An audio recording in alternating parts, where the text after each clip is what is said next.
Tutorial to take the guide rail off on a panoramic sunroof. Firstly, drop the headliner, which is pretty straightforward, so I haven't given you an explanation.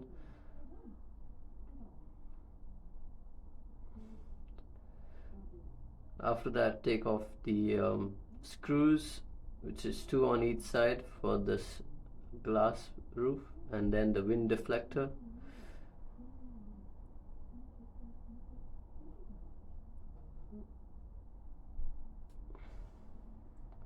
So you have to pull this clip forward, as you can see,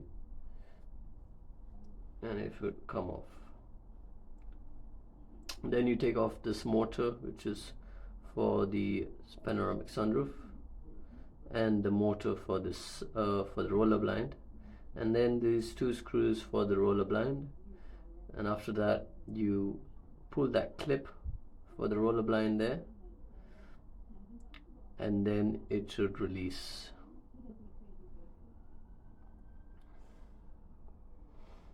As you can see, the roller blind will release now.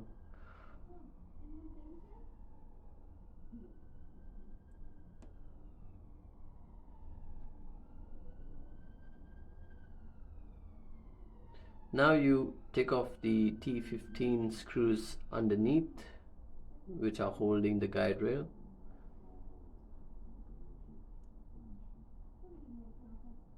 And this tube, which is attached to the guide rail on the back.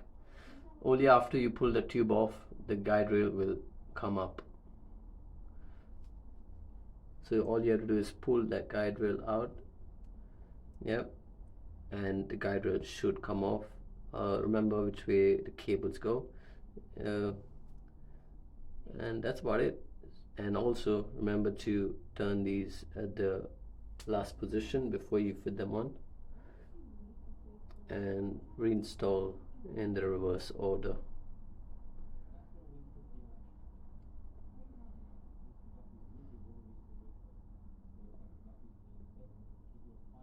This is the adjustment for the rear, and it's only going to sit flush after you do a normalization procedure through diagnostics.